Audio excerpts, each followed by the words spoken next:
I'm going to call this meeting of the Gloucester School Committee to order. I'll remind everybody that the mission of Gloucester Public Schools is for all students to be successful, engaged, lifelong learners, and I'll ask you to join me in this. I pledge allegiance to the flag of the United States of America and to the republic for which it stands, one nation, under God, indivisible, with liberty and justice for all.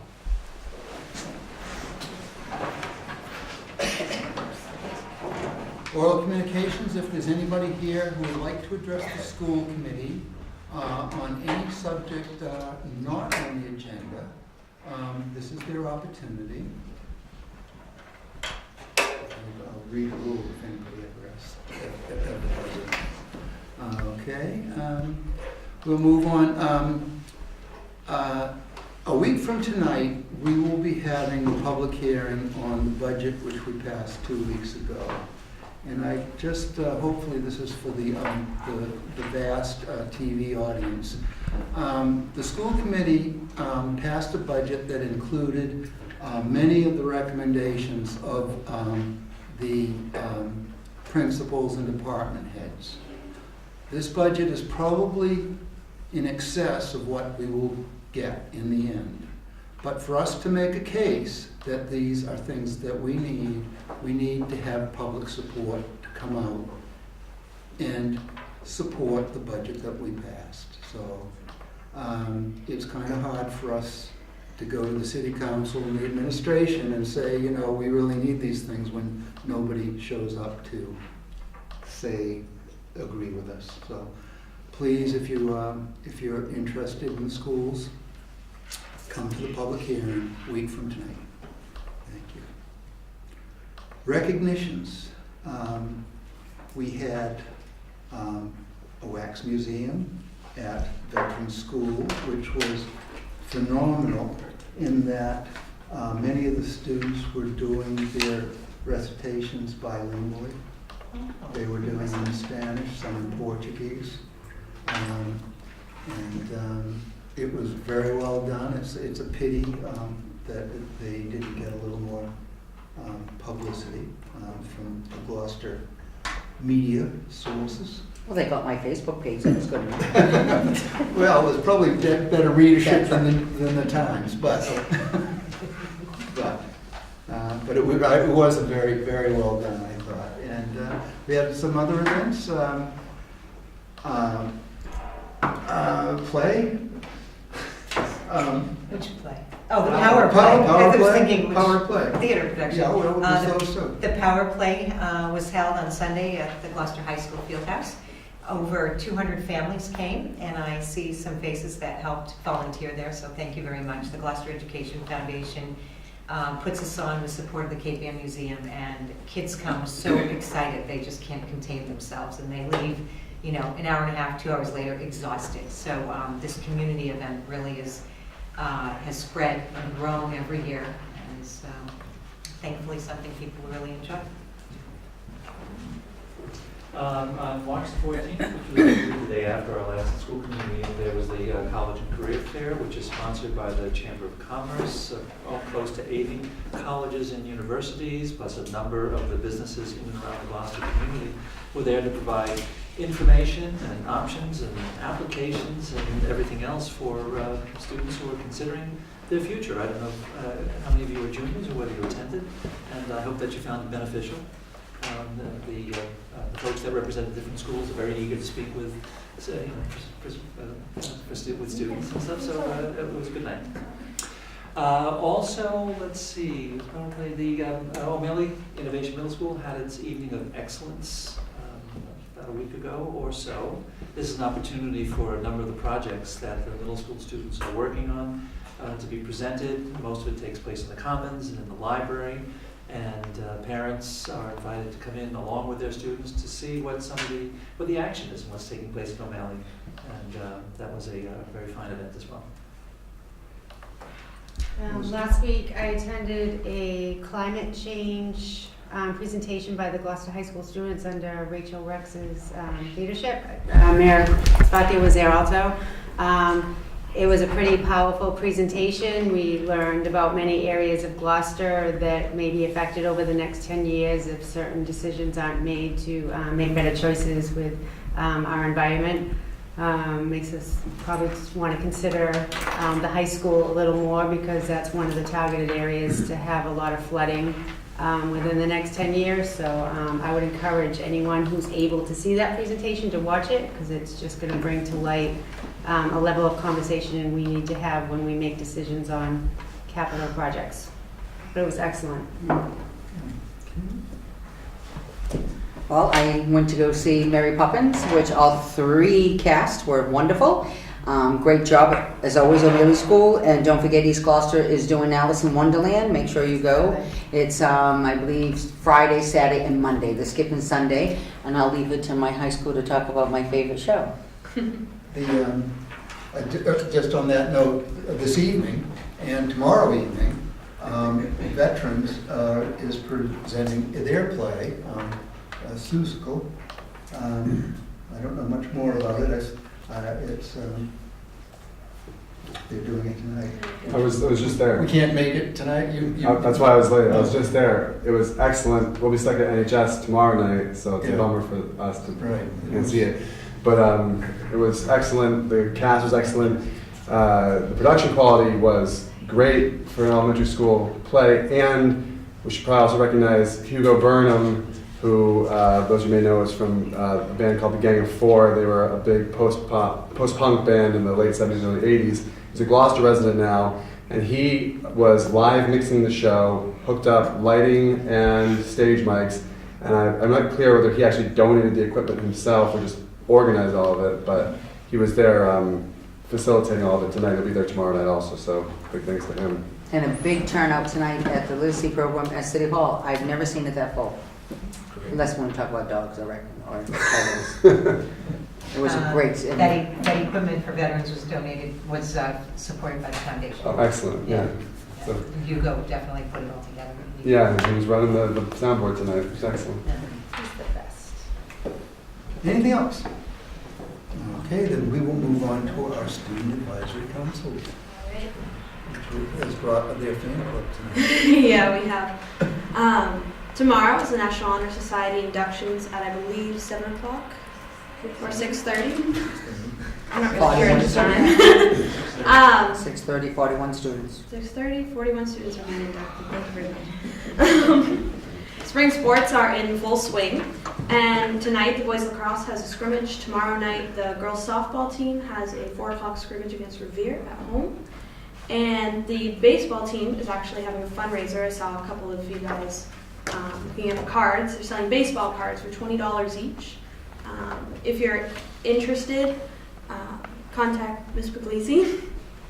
And the GHS play, Mamma Mia, will be playing April 4th, 5th, and 6th. You want to go to them all?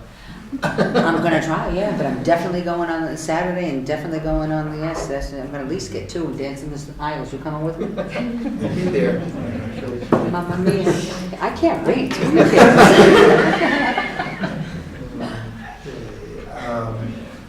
That's all I have tonight. Any questions of the students? Well, thank you very much, and I assume you're going to stick around tonight for a little while. Okay. We'll try to get there as quickly as we can. The consent agenda. Is there any items on the consent agenda that anybody would like to remove? I move that we approve the consent agenda. Second. Okay, all in favor say aye. Aye. Opposed? It's unanimous.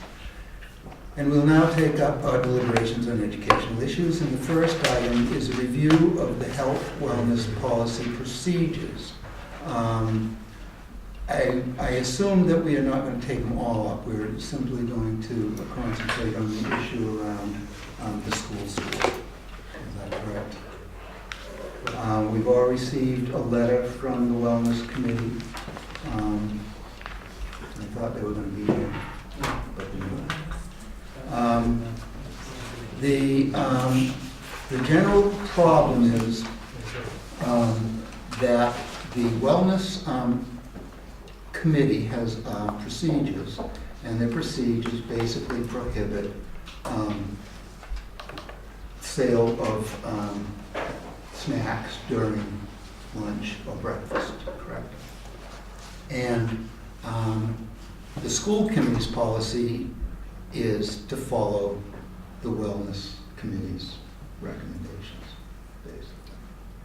Last year, when this was put in place, we waived the conditions of that for the remainder of the year.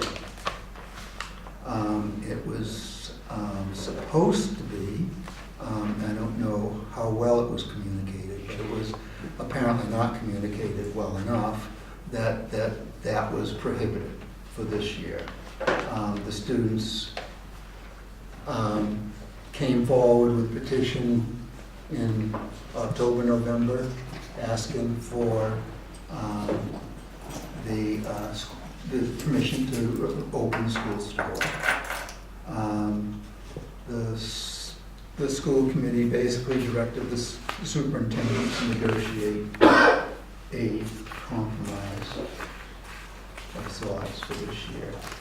But we're still in a position where we have, what's happening is in contradiction to our policy. So that's the issue that we're here to resolve this evening. That's pretty much it. Kathy Clancy is a representative from the school committee on the wellness committee, so and the superintendent has been dealing with this. The school store is open. What do you? We're open 3 days a week, Monday, Wednesdays, and Fridays for the last 15 minutes of the lunch period. Okay, and do you feel that's sufficient? We do wish that we had a little bit more time, just seeing as we didn't have the snack shop for the first entire semester of school. So having it for less than, for around 50% of the lunch time, anyway, actually less than, is difficult for us simply because we do have so much fundraising to do. But we appreciate the fact that we were able to come to this compromise, and we have been following all the rules, and we just would appreciate it if we were allowed to finish up the year this way, because we do have all of our expensive events coming up, and we do want to make sure that it is as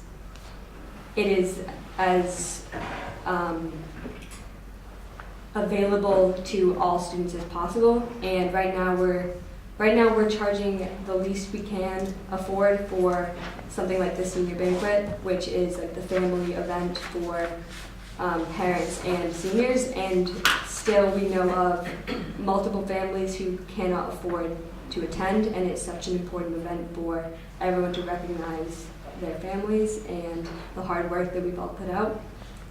So, and then we have prom coming up as well, and we are somewhat worried about the price of tickets, seeing as we've had such a hard time raising the money that we lost in what we were expecting with the snack shop, which is around $10,000 generally. We also only have 8 weeks left of school. Okay, so I've attended my first wellness committee meeting. We had a couple items on the agenda, and this was one of them. I was kind of a dissenting opinion of the wellness committee because I could not get any, I did not believe that selling the snacks that are under the USDA guideline were inconsistent with our wellness policy.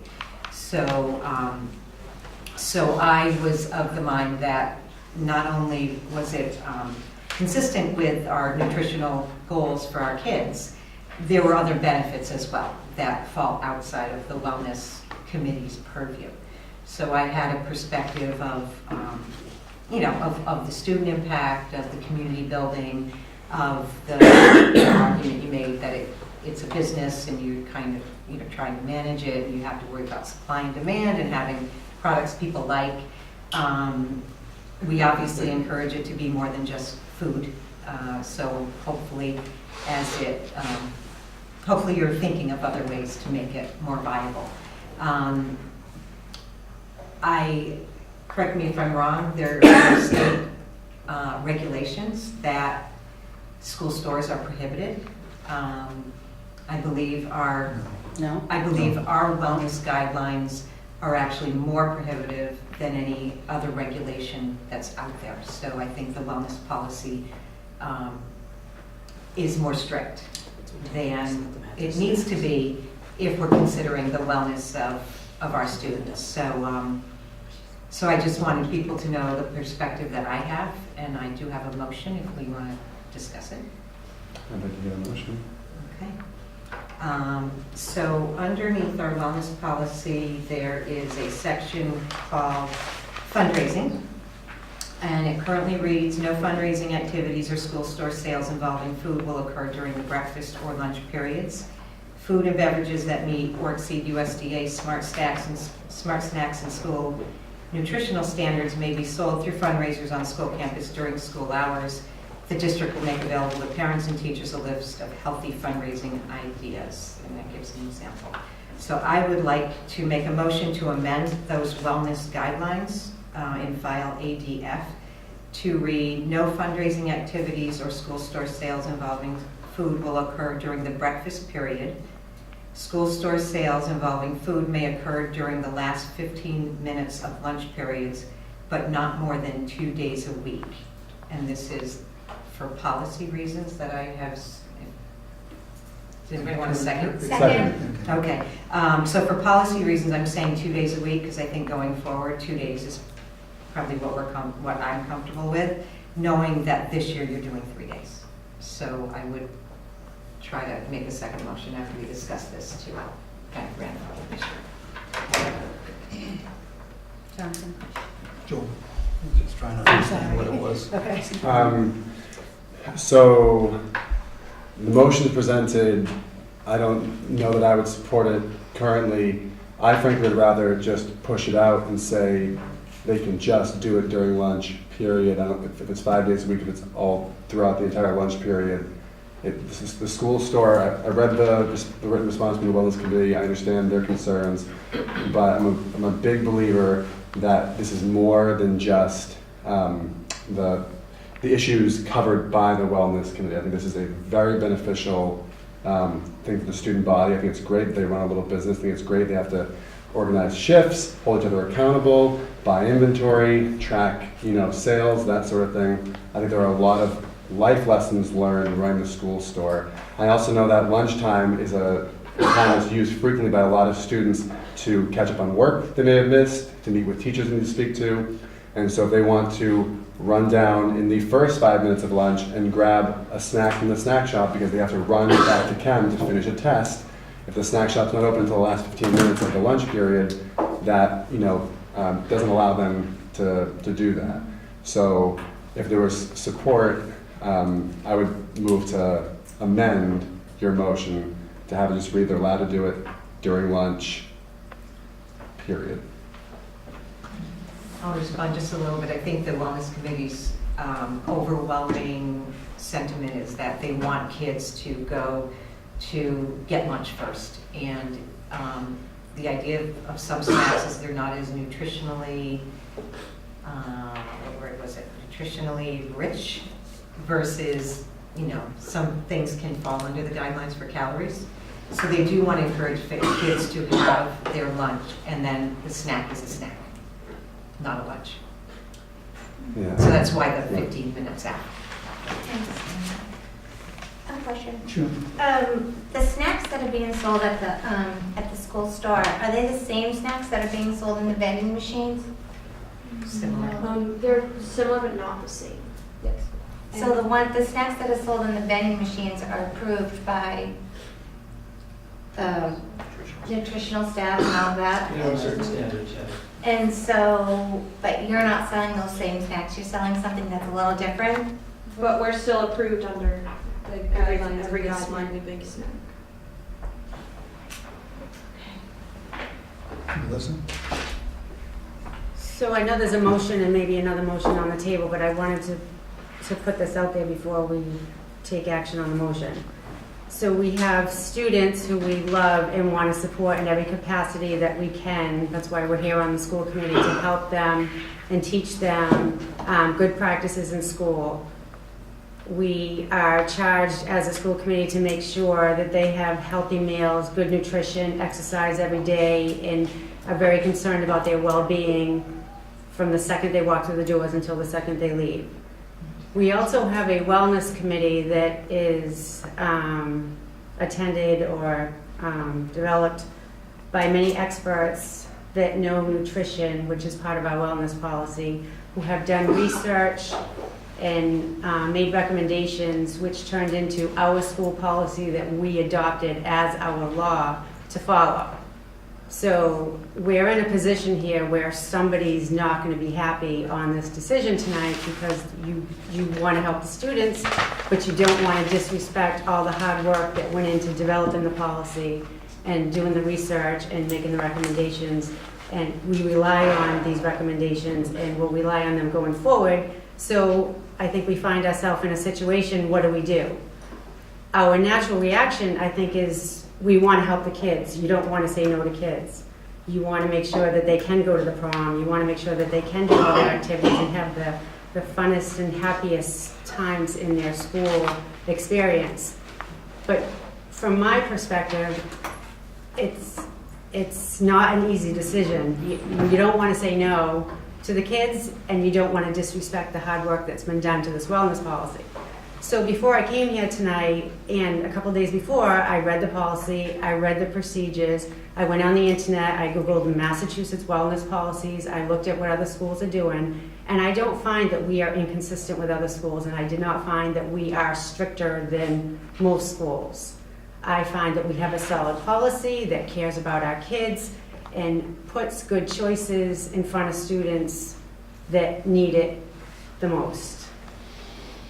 So I'm struggling here because I don't want to send a message that I don't want to help students, because I'd be the first one to say, I'll come in and help you fundraise. So I can't help but wonder why you have to rely on food to make all this money. I mean, the other day from the machine shop, I got this cute little keychain that's made by machine shop students. And I can't help but wonder, why wouldn't the kids be selling something like this that they can make more than 50 cents off of to help support your prom? You look at all the beaded jewelry that's being done that's really easy to do, and I can't help but wonder, are you selling these things at your school store? You know, maybe a Gloucester bracelet for all the girls to buy. So I'm struggling with the fact that we're putting so much weight on teaching you good business practices because you're selling food that may compete with our own products, as if that's the only way you can raise money. So I'm struggling here because I don't want to say no, but I believe in our policy, and unless we change our policy, which I know we're trying to do now, to me, I wouldn't be able to support it. Going forward, changing the policy tonight, I don't think I have enough information. Mm-hmm. You said you were the dissenting voice at that meeting. I would want to hear from the wellness policy, the wellness group more, to find out more information, because I think we're all giving into that sentimental feeling of want to helping our students as opposed to making the right decision that's best for our kids. And I can't help but wonder if you are trying other ways to fundraise by selling different products that could probably make you a better profit than a bag of baked Doritos or something. And I would want to know more about that, and I don't know if we're ready to have that kind of conversation tonight. And if we're not ready to have that conversation tonight, then I don't even want to vote this because I don't have enough information. I don't want to say no. I don't want to contradict the law and policy that we have, and I don't think this committee is in a position right now with all the information we need to make the right decision for all the kids in our schools. Joel?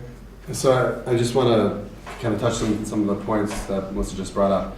One is that, again, the Wellness Committee looked at this from a health and nutrition standpoint only, and they provide advice and guidance on that subset of the issues at play here. They don't advise on the educational benefits, the fundraising benefits, etc. And so I don't think there's any disrespect to taking the Wellness Committee's advice and going, okay, yeah, and if the choice was, are we going to stack the shelves of the cafeteria with what they have now or with the snack shop food, we say, well, we're going to go with what we have now because there's nutritional benefits to the food, right? And I understand that for wellness, but to focus only on what the wellness committee suggests from a wellness perspective, I think ignores the other equally important benefits of this store. So I don't want us to get, although I appreciate what you're saying, it'd be nice if someone from wellness who wasn't dissenting would come and advocate the position. I still think that that would be only one of several factors we should weigh. And I would agree that what's being sold in the cafeteria is more nutritious than what's being sold in the snack shop, but that's not the only thing that snack shop is doing. And because they are within the guidelines, I don't think that it's so abhorrent. They're not selling, brownies, right? They're selling, approved food.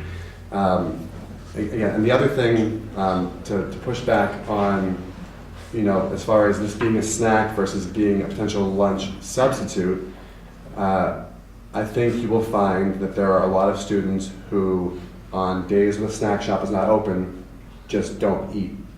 They're eating because they don't want what's in the cafeteria, they didn't think or remember to bring something, and they just don't eat. I certainly hear it anecdotally, at games and at practices, people over the house, I bring a lunch and I wanted to do the cafeteria, so I just didn't eat that day. So again, although it's not ideal that it's a meal substitute for those kids who could have otherwise gotten lunch, the snack shop being there or not being there doesn't necessarily mean every student is going to go hit the cafeteria and eat. So again, and the last bit on that, again, is, big picture, okay, if their lunch wasn't the best it could be, if they're meeting the guidelines, it's still, I guess, approvable, right? We weren't in charge of their breakfast, maybe they have a good breakfast, we're not in charge of their dinner, maybe they'll have a good dinner. At least if they go to school, they'll eat something, it'll be something that's within the guidelines. I don't know that us not having it perfect nutritionally isn't, okay. So that's all I got. Yeah, so I just wanted to go with what Joel said, that we, the snack shop itself our intention is to be a supplement to lunch and not a replacement for lunch. It does happen sometimes where kids would just, either they can't afford to buy the school lunch or they didn't bring something, like you said, but it's more geared, what we think, to kids that just want to grab another snack. Maybe they were more busy and they got more hungry than they thought and they didn't get a big enough lunch, but they're not hungry enough to go get an entire school lunch, or for student athletes that just want to grab something to eat right before practice because they didn't grab a granola bar, they didn't grab one at our store. It's so yeah, like I said, it's a supplement rather than a replacement. And then going to the point on other fundraising, ever since we got the news that we weren't going to be allowed to continue selling after the end of last year, we did try and put forward some other fundraising methods, such as bake sales and restaurant nights and the typical student council fundraisers, and it didn't add up to the amount that classes before us had brought in through the snack shop. So we, like I said, the past few years, it's been close to $10,000 that they've gotten from these $1.50 snacks, because that's all a kid needs to just grab something quick to eat. It's just 50 cents here, and it adds up, and it's, again, an important fundraising business tool that teaches students. It's a very beneficial tool for, something I learned recently was SEL, it's social emotional learning. So it's a good way to interact with all of the student body rather than just our classmates, because a lot of us in the student council are members of more higher classes, so we see a very limited range of students every day, and so this gets us to interact with the entire student body no matter what grade, and makes it a much more intercommunicating grade and student body. Yeah. Couple of questions. Are there any students on this wellness committee? No. I don't know if there ever has been. Supposed to be.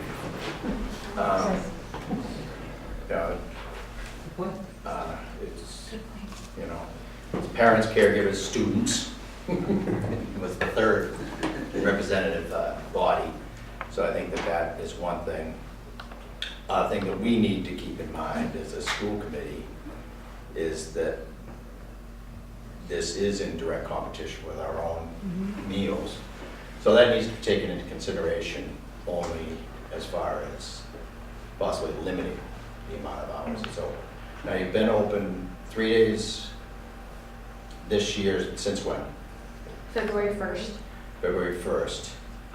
So Kathy's proposal of 2 days would be greater than what you've had this year. Be less, right? It would be less by a day, but they would get from September Right. For the next class. Yes. for the next class, yeah. I mean, we don't have a time machine, so obviously we can't go backwards. So, Can I ask a question? Are we Wait a minute. Go gonna- ahead, let Tony finish. yeah. Now you, I don't know what to say. No, but, so how much do you anticipate raising this year with the 3 days at 15 minutes? I don't know the exact number, but nowhere close to 10,000. I mean, we're probably gonna make just enough money just to barely, we're gonna skim over the costs. We're gonna just cover, we're not gonna have money left over for anything at all. So you're just gonna have money to pay for the inventory? Just money for, we're gonna have money to pay for prom, we're just gonna have that amount. We're just gonna have the amount to pay for senior banquet, just going to have the amount to pay for, let's see, what do we have? Picnic. Senior picnic. We're just gonna cover everything. And at the 15-minute after, the 15 minutes at the end of lunch, does that seem to be working? I would say yes and no. Yes, as in fact of we're open and people do come to us, but not enough people. If we were open the entire lunch, we would have more people, more, I guess, more presence, More traffic. more traffic. And it's sort of a case scenario where kids walk by the closed doors going into the cafeteria and assume that we're not open, even though and then they don't leave the cafeteria. So Until the bell rings. until the bell, and then they're like, oh, you guys were open, and it's like, yeah, we're open 3 days a week, 15 minutes lunch, but kids forget, and if they don't see it open, then they just assume that it's not. So it's kind of, it has a little bit of an issue there. And what is it that you sell? What is it that you sell mostly? Just a variety of snacks that are in the guidelines. So we have like different granola bars and chips and pretzels and Baked goldfish, baked chips, and Nothing's everything that's in the like pretzels and goldfish and Cheez-Its and things like that.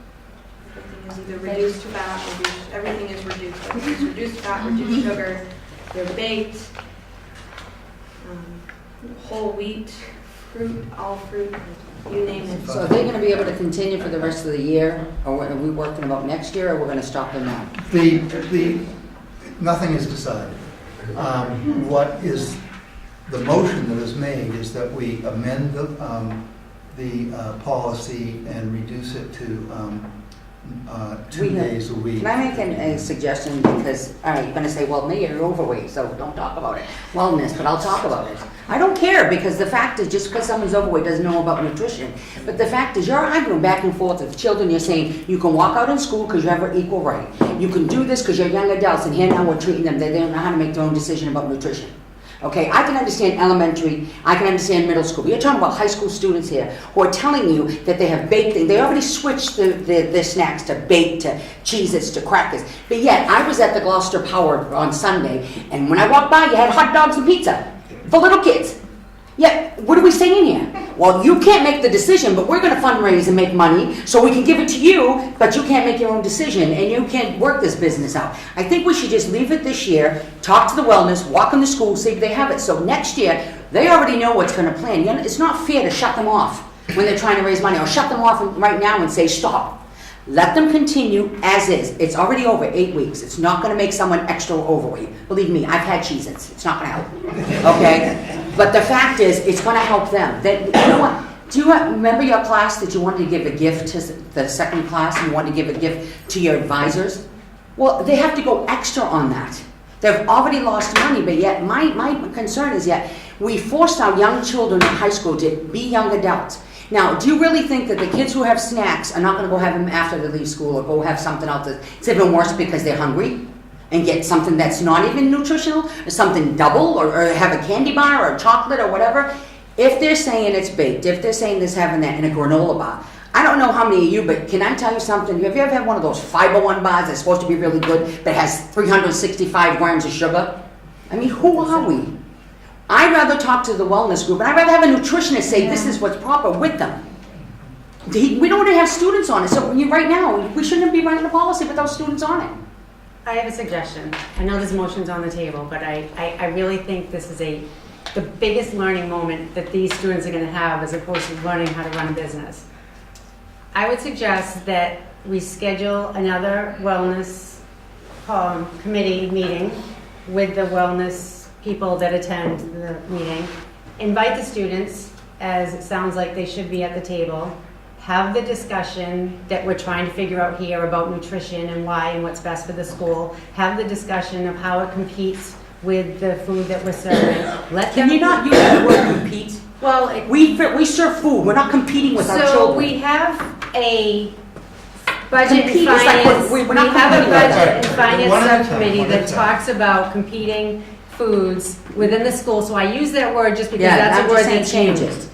We're But not I think competing it would with be our very students. beneficial for the students to attend a wellness committee and hear everything Yep, that we thank you. hear so that they learn. And let them continue what they're doing right now. Bring every Not snack make a you have, decision so I can tonight. Have a wellness meeting, a subcommittee meeting where they learn, they can ask their questions, they can contribute, see if there's a compromise. Let them decide whether the committee should come forward with an amendment, a suggestion or not.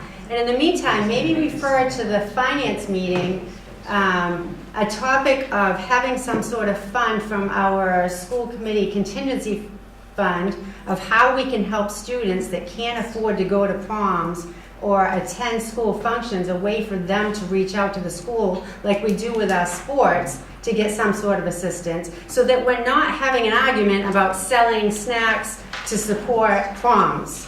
I mean, it seems like they should be part of the conversations that we have on a regular basis through that subcommittee. Have the subcommittee come to us and talk to us as a group instead of us making this decision without them here based on a letter that they submitted, and have a real good discussion with everybody having the same knowledge that we all have. Because right now, it's students against administration and trying to make everyone happy for a prom, and we're not doing it right, in my opinion. I think they can learn by being part of that wellness committee and understanding why we're struggling with the decision that we're making. Joel? So, just to be clear, mine was never really made or seconded, so I don't think it's out there. Maybe if we're going to go that path, Kathy had a second motion. She wants to pull her first and go straight to her second. At least at this point, I think we really can't have this meeting and make no decision and let them continue doing what they're doing. So, if we're going to go with Melissa's suggestion, I don't have a problem with. I think. But have a meeting soon, like in a week. Right. I mean, so Kathy's second motion should be made tonight to at least maintain the status quo until a decision's made. I just have a couple points to make. One, on 2 meetings that we've had so far this year, many of us looked at the superintendent and said, come to a compromise. So he, including, almost everybody at this table said, please make a compromise so that these kids can have a school start. So this motion is that kind of compromise, that they're doing it at the last 15 minutes. It went to wellness, and the wellness people sent a letter. They knew we were going to discuss it. We discussed that we were going to discuss it at the school committee, and we said, if you stay with this particular position, the school committee has things to consider, including the wellness aspect and everything else, and there will be a discussion. You should be there to participate. We got a letter. They have chosen not to be here because they believe in their position. We have state guidelines that we have rules that are beyond state guidelines. We are selling healthy things. The mayor's point of us wanting kids to be making independent decisions. I can't get any information from Neville's teachers because they want to talk to Neville when they get to be a freshman. They want kids to advocate for themselves. They want them to make smart choices or fail with their choices, right? So why are we making the choices for them now? Then why aren't they part of the committee to have their voice heard through the committee? All right, let me just make a suggestion. I think we've heard all sides of this for the moment. You were informed at the beginning of the year that you were not going to be able to have the store, is that correct? At the end of last year. At the end of last year, so just so that that's on the record. And your other means of raising funds didn't work out. So so that's when you decided you would come back and try to make an appeal for the store. Yes, sir. I would suggest that we, if Kathy Clancy agrees that she withdraw her motion, that we vote to waive that we make a motion about institutionalizing for the remainder of this year the compromise of 3 days a week, the last 15 minutes, and that we then, in the course of the remainder of this year, we meet with the Wellness Committee, or the Wellness Committee meets with the students, and we make a decision on next year. And have students participate, absolutely. Before the end of this year, so that the class of 2020 knows exactly where they stand. I assume there's some juniors in the audience, yes? We actually have, we have our junior vice president, and we have our sophomore class president, and our senior class president. Good question. If that motion is made, can we just state or have an expectation that the meeting with the upcoming class and the wellness committee meets soon? Because we don't want to start September off in the same situation. So in other words, the class representatives of the junior, this should be resolved by the end of this school year. That's what I said. Oh, I'm sorry, I missed that. That's what Okay. he said, and I said, I didn't hear that. I thought, yeah. I knew what you were saying, but I didn't know that there was a timeline for the kids to do it. Michelle? I just wanted to ask you guys, what other fundraisers do you guys do for the year? We have restaurant nights, so I'm sure you've all heard of Jalapenos Jalapenos? nights. Or, Mhm. we do caveman bowling nights sometimes for different events. We've done after-school bake sales. We've done we actually did a bake sale at the college fair. We've done pizza Fridays after school or pizza Mondays after school. But it is really hard to catch 800 students flying out of school after school. And other fundraising efforts often fall directly on student council members to almost fund entirely. So like we try our best to put out the word about fundraisers to our class, to our school, to the city of Gloucester, and frequently, especially with our own peers, it falls on us to like participate and pay for these things. So it's almost as if we are funding the class of 2019's events in terms of attending these restaurant nights and buying the things at the big sales, and this snack shop serves as a way for the entire school to participate, even just minimally, with 50 cents, and it adds up. Most of our events, it's the same students coming to every single time. So the snack shop is the only way we have to reach everybody at once. And even though we do publicize our events as much as we can, obviously, it does end up being the same people every single time. And the snack shop is the one way where we are able to get funds from everyone in that sense. And that's what makes our fundraisers worth it, because if we get everyone's money rather than just a few people's money, then that's how we fund our prom, and that's how we evenly get to make our ticket prices cheaper and everything. And the past couple events that we've had, like semi and junior event, and they all sort of serve as fundraising for our senior events. So every event in like underclassmen years, the ticket prices are generally higher than they would need to be, specifically to raise money, and still with that, it doesn't add up. We've also sold senior sweatshirts too. I have one more question. We've also talked about before raising class dues. Where does that stand, do you know? You folks may know better. I'm under the impression that both freshman and sophomore classes have raised their dues. I'm not aware whether the junior class has. So we have, the sophomore class has not raised their dues. Our sophomore class is actually the same, so it's $100 for all 4 years. Well, like it's total $100. The freshman class, I believe, raised it to $135. Yes. Thank you. And we also, just putting out there, also we're planning the year, so the incoming freshmen, we're going to raise it to about $150.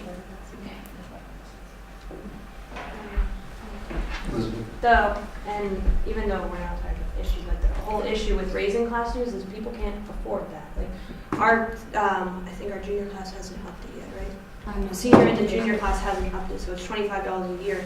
Even that's hard for some people, but it is doable. Raising it and raising it and raising it and continuing to raising it until it probably could get to about $200 is not feasible for some families. I know families that don't have, that it's a single parent home or no parents, they're being raised by their siblings.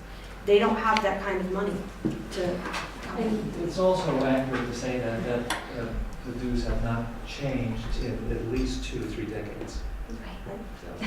Well, remind me to raise the beach stickers to see how you all like it. Okay, all right, this is, Okay. Well, I'm good. Is there any way that the district can work with the students to see class dues, what they do in other districts? I mean, I know other districts raise their dues over the years. I find it hard to believe that we're the only district that did. So that should be part of the conversation and the learning piece, as opposed to just hearing all the Wouldn't that be a good struggles. thing for the students to do? It is. Yeah. Education? You might want to report to us, surrounding communities and what they do. they don't care. Okay. Well, next year we So, can make a decision. To move on, because we do have other things, and I know we all want to talk about this, but are you comfortable withdrawing your motion? I really had hoped we would resolve this tonight.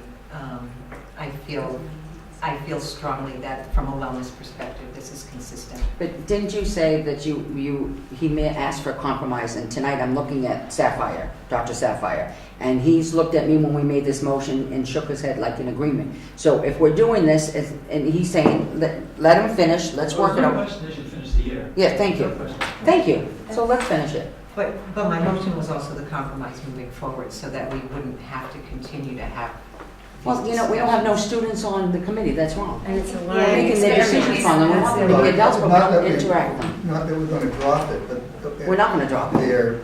The issue here is that we won't want to talk to the wellness committee before we make a policy change. Okay. So the idea is that we will keep what's in place for the rest of the year. And in the course of the rest of this school year, we will pursue developing a policy that satisfies everybody. Okay. All right. That's So myself. I will withdraw that motion and make a new motion. I'll withdraw my second. Right? Do you have to? I think so. Yeah. Yeah, that's right. And my new motion is to amend, well, I guess my motion Waive.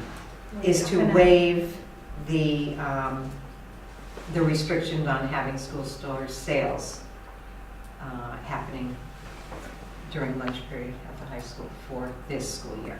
That means it's going to 5 days? No, No, Well, that's what waiving it will mean. well, it's that staying we the waive same. it and allow Yeah. the student store to be Okay. open for 3 days a week, 15 So I- 15 minutes at the end of the class. Okay, so the revised motion then will be, the motion will be to amend the wellness guidelines, ADF. No fundraising activities or school store sales involving food will occur during the breakfast period. School store sales involving food may occur during the last 15 minutes of lunch periods, but not more than 3 days a week for the school year ending June 2019. Second. Is there any further discussion on the motion?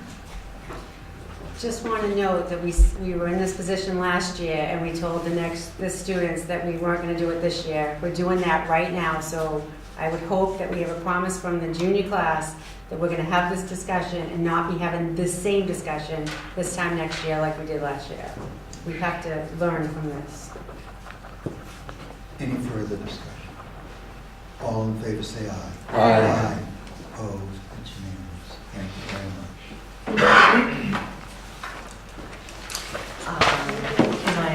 We have a program subcommittee next Thursday, so Thank you, ladies. You want to, before you leave, we have a program subcommittee next Thursday at 5. If that does not work because of sports obligations, we will find a time to get the wellness committee and students together. Kathy, I'll be at the forum. She's gonna be at Florida. I have a planning board at 6. So Pat, we don't have that meeting? We'll contact you. That's right. We'll contact you. We'll let you know, though. All right, thank you. Thank you.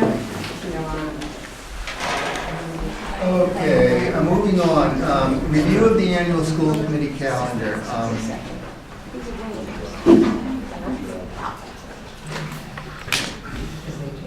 At our last meeting, we distributed the school committee annual calendar.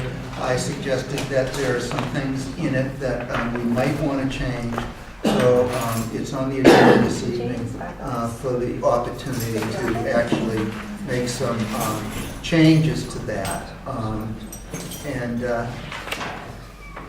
I assume you all have just a whole lot of things that you'd like to change. But I would like to start by just saying that the thing that I find most difficult about this is the district improvement plans, the school improvement plans, the superintendent's goals, and all coming sort of out of sync from the school year. And I'm not sure how we, because of the contractual issues with the superintendent's contract and the need to evaluate him before we renew his contract, is problematic. And I don't have a great answer to that, but one of my thoughts was that we extend the district improvement plans, the time period for district improvement plans, and the superintendent's goals to a year and a half, so that they are for the remainder of the year and all of the next year.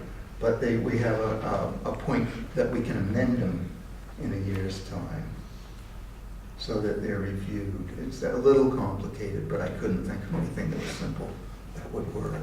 So 18 months to reach it. An 18-month, well, it's, the point being that you're halfway through the year and you're going to set a goal that you're going to try to meet MCAS scores. You know, and literally MCAS starts next week, you know, and we set these goals in January. We set them 4 weeks ago, 8 weeks ago. You know, that's just doesn't make sense. So that's my major issue, and I'd like to hear how we might resolve it. So at what point does the contract renew, and at what point does the contract require us to? Okay, the contract is through the school year. It is. But it's required that we give him notice by the beginning of the year, the calendar year, if we're not going to renew it. Is that in the contract, or is that in some guidelines? That's in the contract.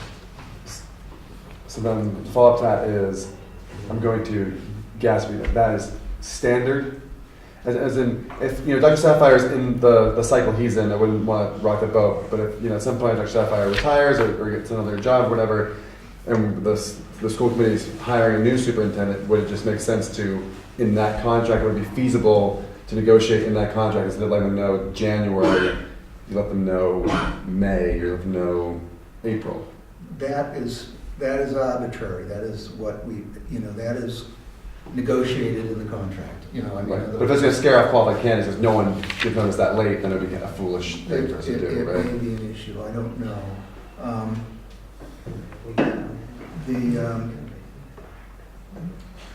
The superintendent is under contract through next year, Next June, not this coming 2020. Yeah.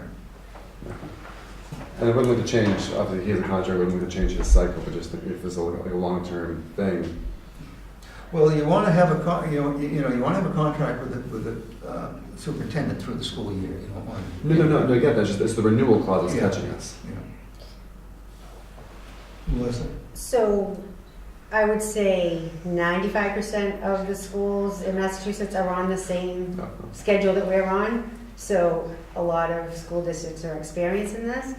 I would suggest we reach out to MASC for advice on changing the 18 months, because that's something I don't think I would approve, because it's going to throw everything off the election schedule at some point.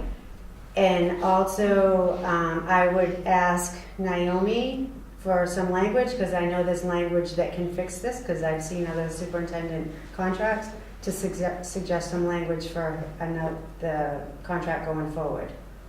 So I don't know that we can resolve it tonight, because I think whatever we decide isn't going to work if the school committee changes on an election time to comply with the way the schedule is. I mean, you're saying 18 months. We are. So 18 months is going to put us halfway through another year, which means, 18 months would put us through the end of next year. You're not talking about the evaluation. I'm talking about setting the goals and the district improvement, they're all tied together. The right, they're all tied superintendent's together. goals, Yeah. the district improvement plan, and the school improvement So plans. you want to have, you're suggesting the goals be set when? That we set them at the same time in January, but we set them not for a calendar year, we set them for the rest of this year and the whole of next year, school year. But then a year from now, we review them and make and can amend them. That's complicated. I know. Yeah, and I think I it's think we need to reach out to MASC. if MCAS are one of the goals, if Right. there's some growth percentile, we don't get those results till the following fall.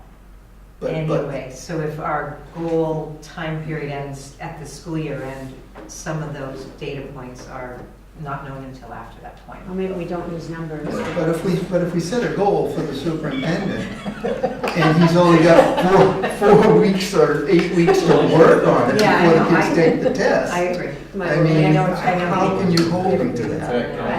Oh, Tom. See, this is what you're asking us. What we're looking at changing is to align the school improvement plans, the district improvement plans, and the goals all together to line up at the evaluation time. No, you're not. No, well, I'm trying to align them up with the school year somehow. So do the goals that he sets in January for the following school year. You know, the goals start on a certain date. Then he's only halfway through when we review him again in January. Yeah, that's the problem. So Right. you can just manipulate the kind of goals that you set. You can still set goals, you just gotta be careful of the language and what you do. I mean, I think we all want goals that have the trajectory of making us better. So there's ways to make goals that can not be so confined to a certain date. So I'd be interested, the committee would be interested in hearing, you know, from Dr. Sapphire's point of view, the other side of the coin as far as the man for now will be the one receiving these goals, adhering to these goals, this, you know, do you see any benefit to this 18-month? Do you see any detriment to this 18-month? Do you have a Right. alternative? The chairman and I really haven't had much of a conversation about this. You mentioned that Yeah, you were thinking it through. smart so down. It's this is all a little bit new to me. What may have also spurred it is that some of the goals, which included the lowest performing 20%, was established in January, and MCAS comes up now. So, I mean, I felt important to send a message to the staff, to the principals, that this is a priority. what better way to do that is to throw yourself onto the tracks and say that this is where we really need to focus and concentrate, because the new accountability system is telling us this is what we need to do. So it's a relatively new priority, but something that absolutely demands our attention. So I put it into the evaluation, which was provided to the school committee in January.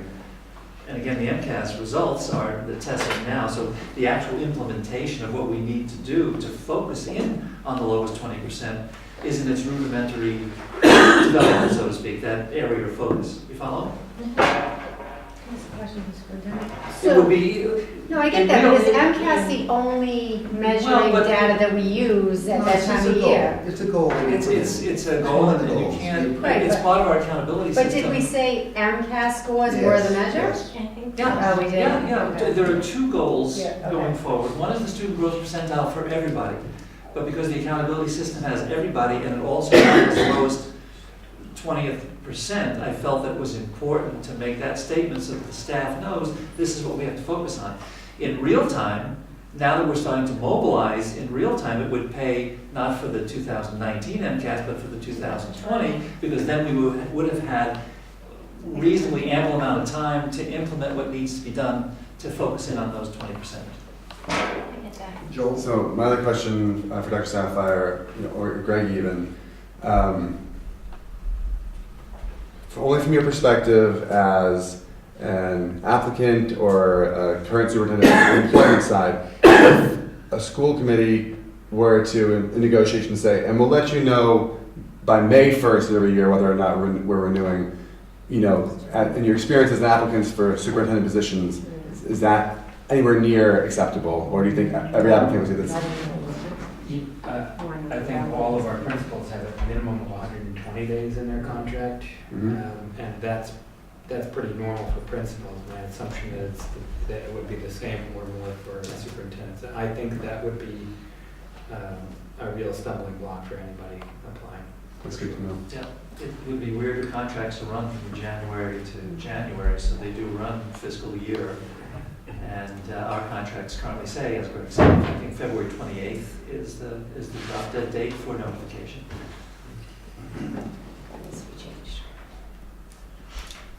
I agree with Melissa. Maybe that we can get some guidance from MASC on, Naomi, yeah. kind of to just some examples of cycles and see if we're. If I was in my first or second year here, I wouldn't have put that goal in, quite frankly.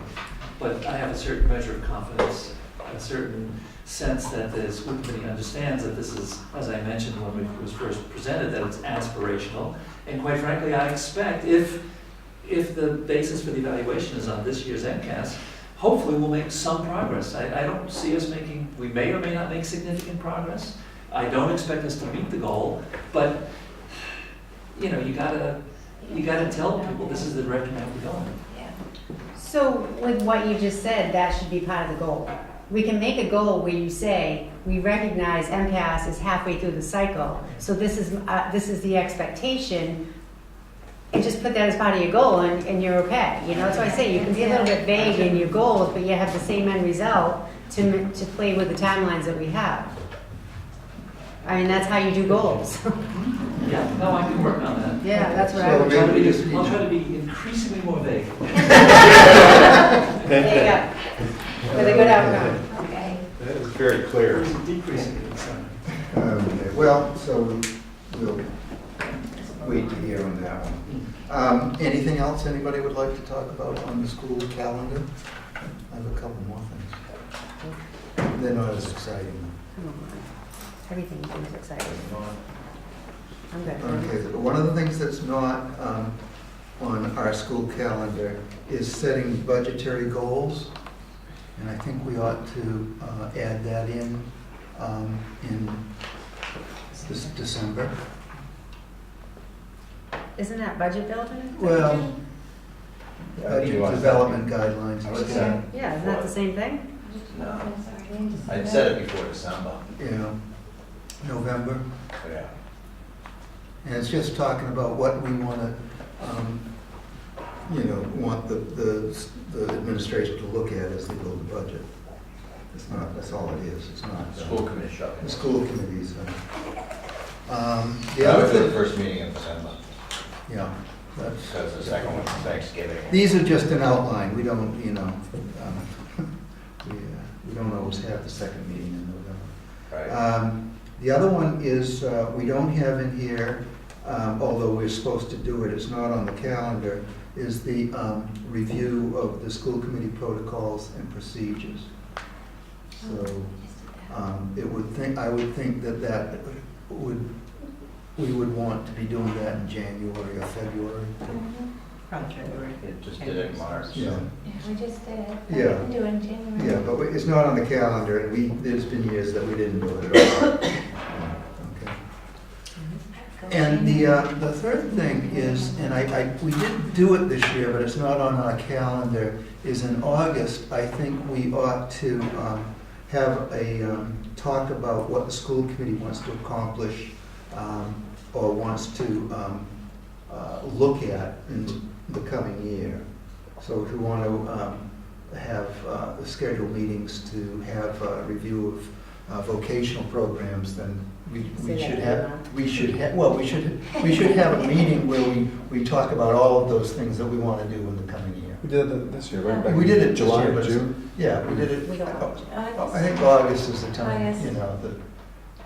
We did it before the break, because you came back to the break saying, before we left, we talked about Yeah. touching these. but it's not on our calendar, so I'd like to put that on the calendar. Maybe we should do it in June.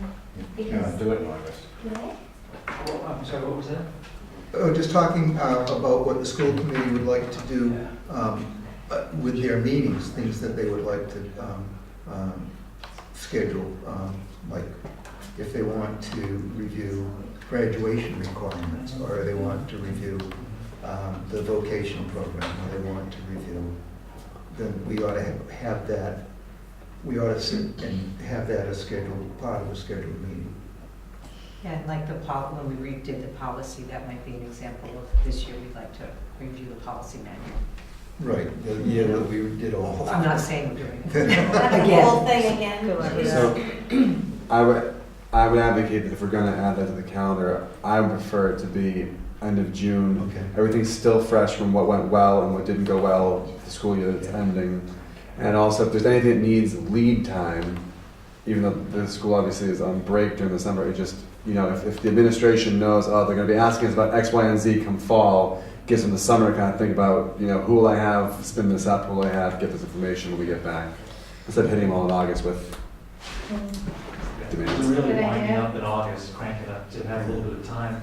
If there's something that requires time and gathering the data, June would be better for us. So I don't know that I agree with June. Well, only because you're doing budget, it's the end of the year, it's graduation. We're not in full mode of school committee in June, the end of June. I would rather see Speak for May. Okay, I'm gonna see where you are on These the are just day we approve the things- budget. But these are, These are just things that you, the following year might Right. be interested. And quite frankly, at the end of last year, you had rattled off a whole host of things by I wasn't here, I was getting married, so it wasn't me. It was you. No, it wasn't at the end of June. It was close to that, yes. Was May. the last meeting It was before we May, vote? that's why I wanted May. I just think the end of. May's fine. May's All right. better. I'll take Towards the end of the school year. Tuesday and school, I mean, exactly. this It's not is, June. this is an outline. We try to hit this within a couple of weeks, Yes. Okay. Um, Anything else? So one question, I know we do, in the second meeting in August, we do a safety and security update, which tends to be kind of our opening of schools and what's planned. But would we want, sometime during the middle of the year, a status of the drills that have happened or the schedules to make sure we're taking care of all those safety things that we talked about in August that would be happening? We did report out on that. Yeah, but it's After not. the simulations took place, and we'll be reporting out again after the spring simulations to memorialize that in here is fine. But Yeah, that's what I'm saying. Yeah, I know we hear about it, but it would be good to be on the calendar, so we know. But that means you're gonna be having your safety drills the same time every year, which is gonna be, No, it's just reporting out. Not necessarily. They can you move. don't think so? It's just reporting out on. I don't wanna what get to do. caught up in this calendar that we're thinking of everything we need to do in a calendar, and that's what new business is for too. I mean, let's not be so structured in a calendar and not be able to be flexible because we're not talking about that till May, or we're gonna do that in April. I mean, what if somebody wanted information sooner? So I would be cautious on us sticking to a calendar that's gonna drive everything we wanna talk about. We don't stick to it that well. But it's not even add any more to it. A margin of flexibility. Yes. Okay. All right, so I will revise that. I will reach out to MASC about how they schedule, what they suggest about scheduling school improvement plans and superintendent's goals and such. Okay? Anything else on that? Now, we are all sitting on the edge of our seats because the superintendent's report promises to be the high point of the evening. Well, thank you once again, Mr. Chair. Deeply appreciated. Item number one has to do with the Gloucester High School Dating Violence Prevention Assembly, which took place on March the 19th, part of their overall program in helping our students to learn about respect and dignity and all the rest. This particular prevention assembly had two keynote speakers. One person, Ashley Bendixson, is an actual survivor of domestic violence, and she's a very strong advocate in teaching children about how they can coexist. And the second is a gentleman by the name of Malcolm Ashley, who is regrettably the father of a daughter who was murdered by her former boyfriend. It was extremely poignant. I think that the reports I received is that the students were quite moved, and we wish to continue. It's a very somber, dire theme, but it's something which is very necessary nonetheless, and is also as much a part of wellness as any of the other conversations that we've had earlier tonight. The high school is very sensitive about how it presented for some students. They could be overwhelmed by this situation, either by constitution or by experience. So they made sure that students would receive additional training, but also if there was any intervention necessary, or if the child didn't feel that they were comfortable attending, whatever needed to be done to make the students as comfortable as possible was done. Earlier on, I mentioned the O'Malley Evening of Excellence that was on Tuesday, March the 20th. Many examples of the work that's being done in the classroom, projects in science, to case studies in civics. The O'Malley Jazz Band was there on hand in the library to play. There was a book fair. The sales program was set up. The O'Malley Academy was described for parents. The PTO was there, and all sorts of extracurricular activities. So it was a very comprehensive evening of excellence. Item number 3 it has to do with just a brief comparison of the school department 2006, 2007 through 2018, 2019. I had attended a superintendent's workshop with our local legislators, and there was a plea for an increase in the circuit breaker funding. And they used this particular time span. I thought it made a lot of sense, because in 2006 and 2007, the students who are graduating this coming June entered kindergarten. And what I would also like to do is to begin to prepare something from what I'm about to mention to you folks, and what you had a chance to read about, which may be a part of the presentation before the City Council. The school committee has mentioned on a number of occasions that there is a lack of understanding about the dimensions of the change in the demographics, the impact it's had on the budget, the whole issue about special education and addressing the needs of students with disabilities. So I'm looking for ways to show how things have changed, why they've changed, and use that as part of the overall presentation, which is coming up rather quickly on May the 16th. I want to start first with context. There are some national statistics. These are actually from 2015, and I did present them here a couple of 3 years ago. I figured 2015, sort of, it's not a midpoint, but it also sort of cuts into the gap between 2 years that are in comparison. And it also speaks to the health and wellness needs of, and the changing health and wellness needs of students that attend our schools.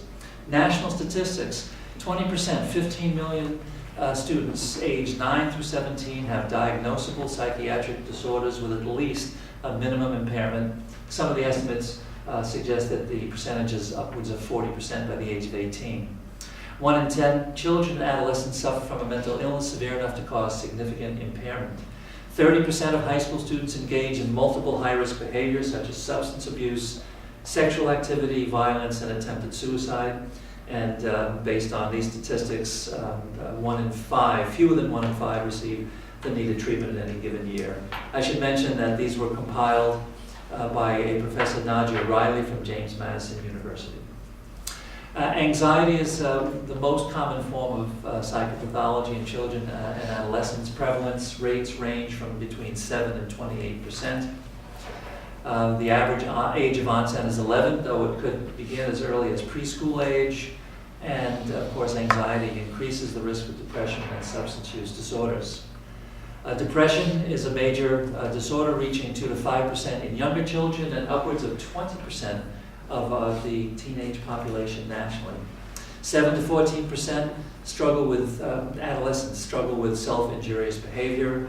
14% of high school students reported having seriously considered attempting suicide in the previous 12 months when this information was first reported out.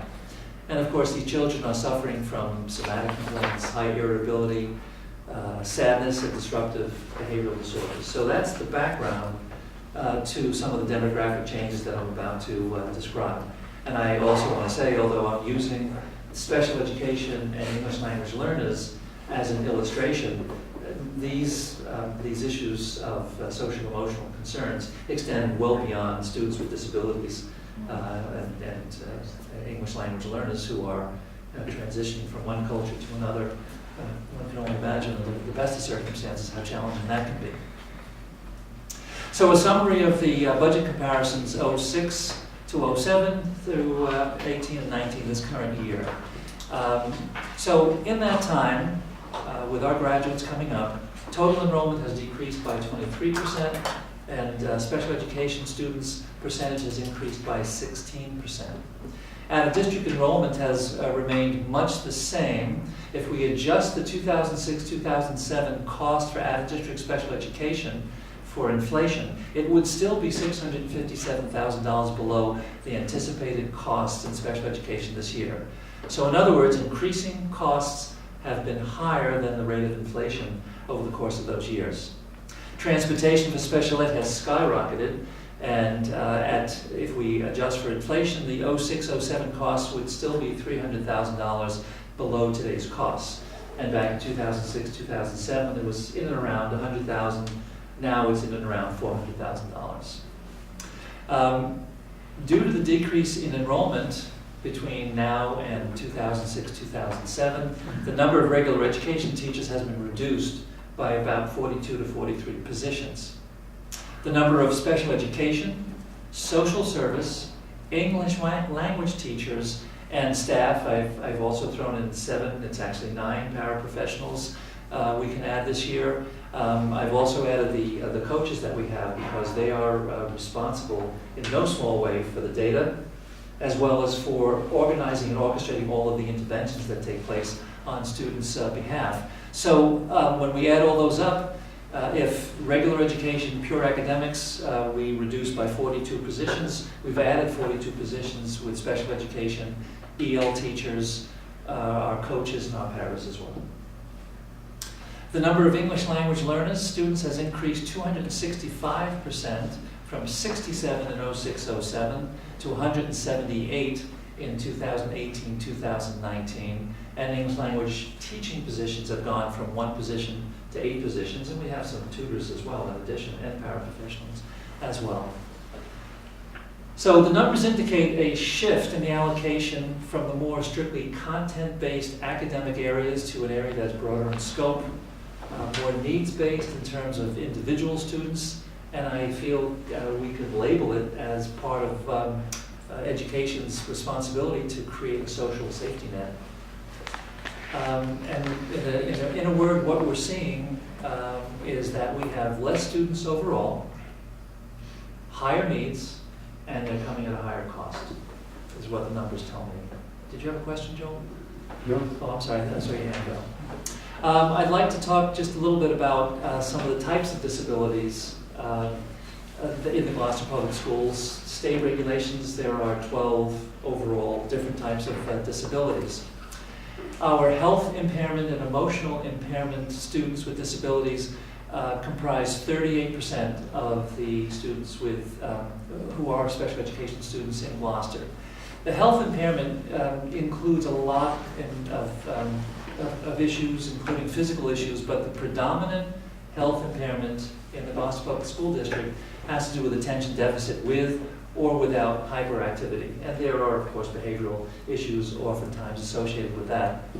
Emotional impairment refers to an inability to build or maintain satisfactory interpersonal relationships with peers and teachers, inappropriate types of behavior or feelings under normal circumstances, a general pervasive mood of unhappiness or depression, or a tendency to develop physical symptoms or fears associated with personal or school problems. Again, between the two, that's 38%.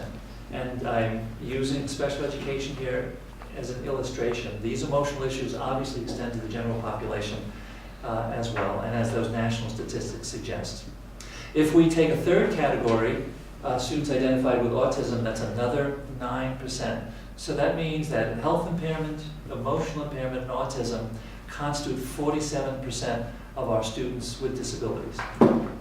And so I think that as we talk about the shift in the nature of the staff, the numbers bear out why that is absolutely necessary. I mentioned already the English language learners going from 67 to 178.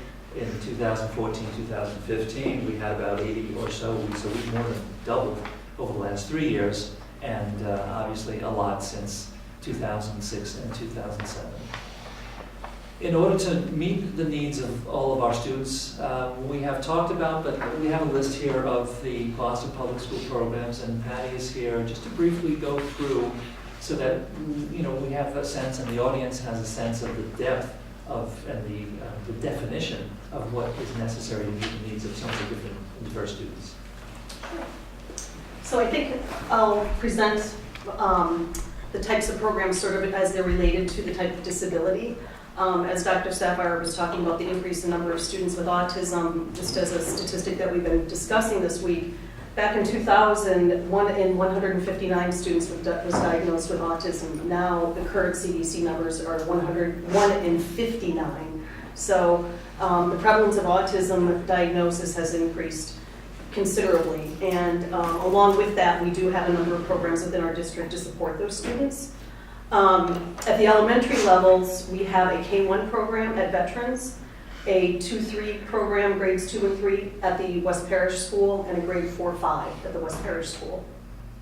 When they go to the middle school, there's a program there that works with those kids in grades 6th through 8th, and then they transition to the high school program, otherwise known as the STEP program. We like to refer to that now as our life skills program.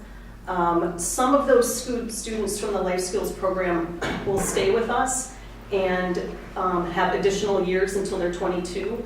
And the higher functioning students from that group may stay with us in what we call our transition program. We have a lot of sort of college prep type of planning with some of those kids that are able to maybe take a course at Salem State or go on to another type of program that supports students with disabilities at the college level. All of those programs for students with autism have a lot of related service providers that are associated with those programs. We have occupational therapists, physical therapists, speech and language pathologists, and board certified behavior analysts, otherwise known as BCBAs. We also have a teacher of the deaf and hard of hearing that works with a population of those kids, and we contract with a teacher of students with visual impairments if there's a student that has those kinds of requirements on their IEP. At all of the levels, we have programs to support students with social emotional needs. At the elementary schools, at VETS, even in East Gloucester, we have what we call our student support centers. Those are partial inclusion programs where the students might spend part of their day getting some social emotional supports, or they might take a break and go to that particular space to get a sensory break or to do some counseling with a teacher. Or if they are just having a bad day, they might just take their work and spend some time doing their work with the teacher or staff in that program. We also have a student support center that supports those students at the middle school level as well. Again, that is a partial inclusion program. Most of those kids are out into the mainstream, however, most of the day with paraprofessional and teacher support. At the high school level, those students with social emotional needs are supported by what we call the Anchor program. There are 4 teachers that support that program, and I have to say I give those teachers a lot of credit because they've been doing some hard work with some really challenging kids but for their relationships that they've established with those kids, they wouldn't be coming to school. So that Anchor program has been well worth putting a lot of our efforts into in supporting. At the middle school level, we have a program for students that, as we were talking about anxiety and depression, there are a population of students that, starting at the middle school level, we're seeing a lot of anxiety, students that don't want to come to school. A lot of times they are the students that are higher functioning on the autism spectrum, where they're really super bright kids, but they just have a lot of anxiety going into a classroom. And we have a program called Custom House. Again, it's a partial inclusion program where they're supported in the mainstream, learning some skills to cope with the anxiety that comes with being in a big classroom, or some of the social nuances, not understanding the social nuances of the interactions with their peers. That's been a really successful program. Some of those kids do transition to the Anchor program once they get to the high school. At the elementary and middle school level, we have language-based programming. We've done a lot of work supporting those programs in the last couple of years because we do find that those are the programs that we experience a lot of more legal challenges, where parents are with language-based learning disabilities, parents wanting their students to go to Landmark. So we've been, boosting our training and support staff within those programs to keep those kids in district. And I have to say, again, those are 2 programs that have kept a lot of kids in district, and we're finding that we've been able to legally defend our programs, those language-based programs, and keeping our kids in district. And that's sort of my pitch then for the high school reading specialist as we go into the budget season, because those kids are going to transition to the high school. And previously we didn't have a language-based program at the middle school level, and we had hired a tutor to work with those kids coming up from the elementary level because we were noticing we were having this population of kids that were being identified. And then that particular tutor we ended up hiring full-time. She was a Landmark teacher, and she slowly developed with staff that language-based program at the middle school level. So that's sort of what our hope is for the high school moving forward.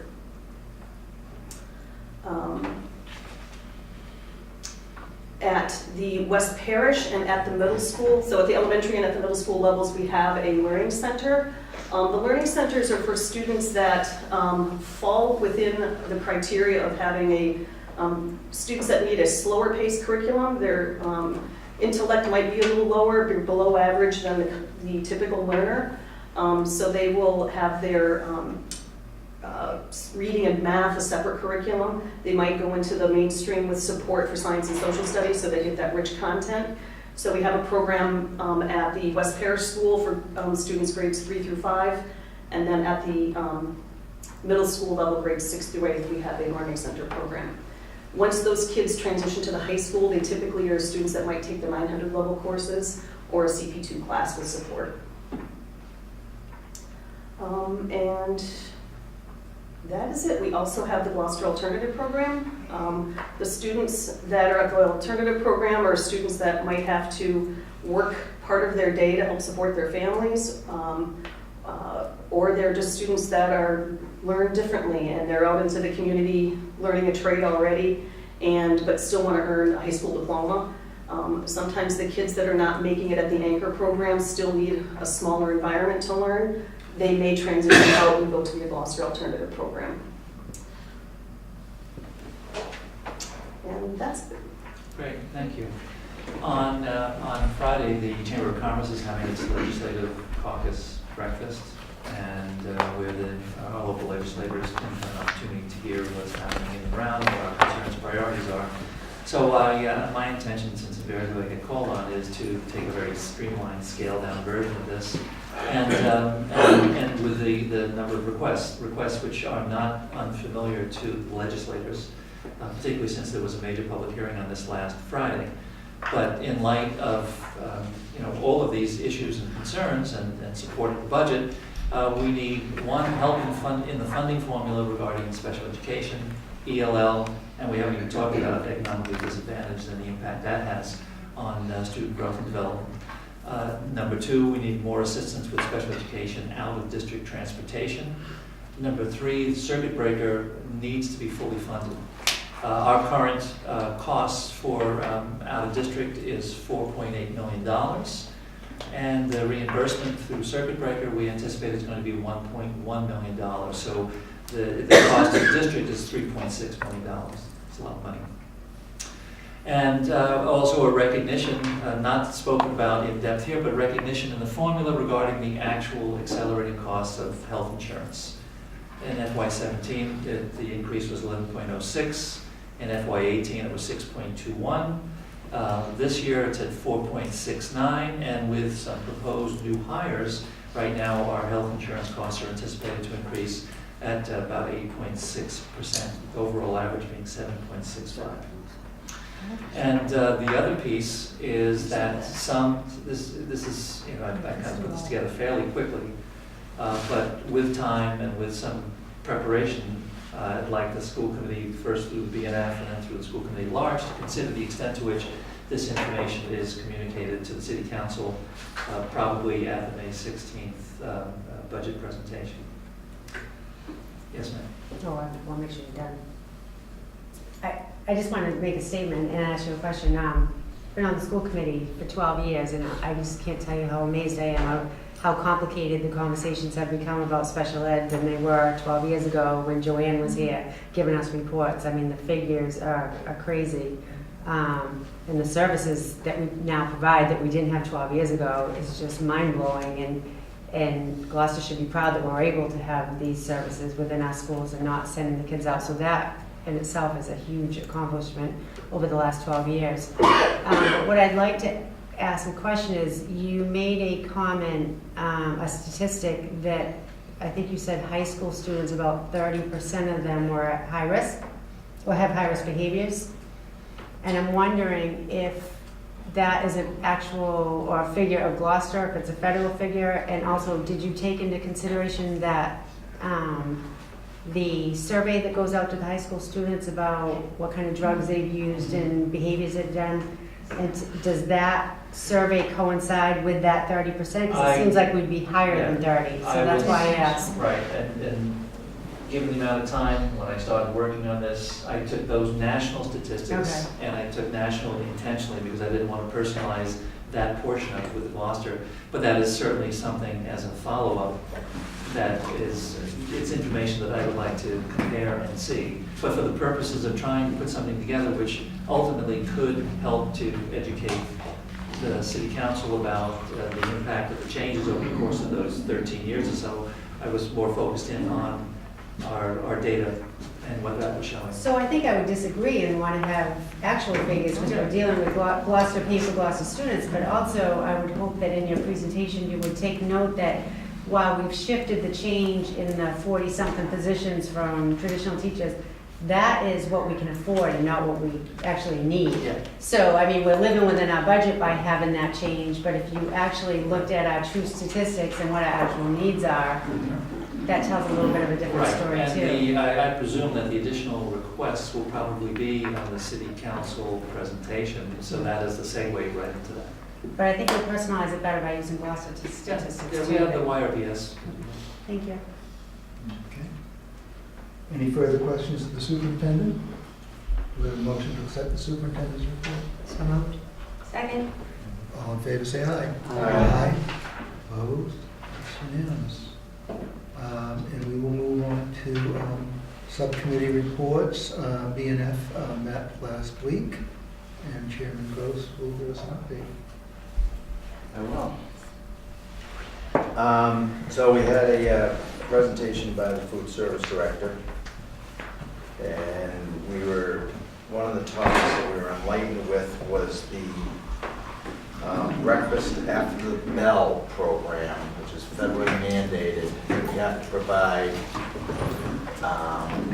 breakfast to any kids who come in after the bell, so tardy kids, we have to provide them breakfast that they take to the classroom. They're not anticipating a huge participation in this, but it is mandated, so we have to come up with staffing to distribute it and custodial for possible cleanup. So those are the negative ramifications. While they're not expecting to have a huge amount of participants, just you have to be available for any.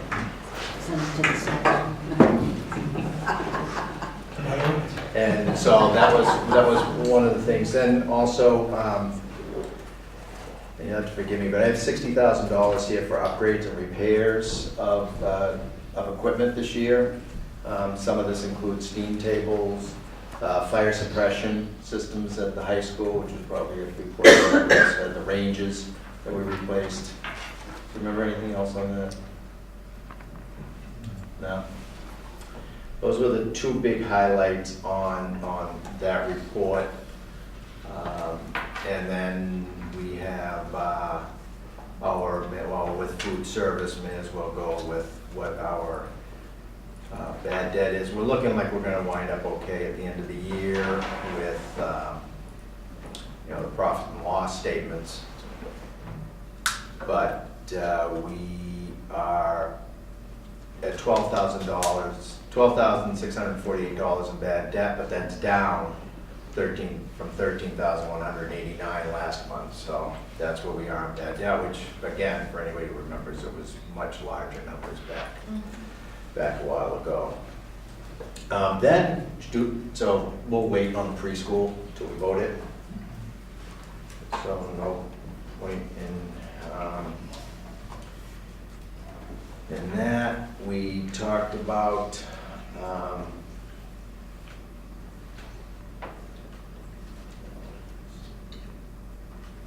that was all preschool.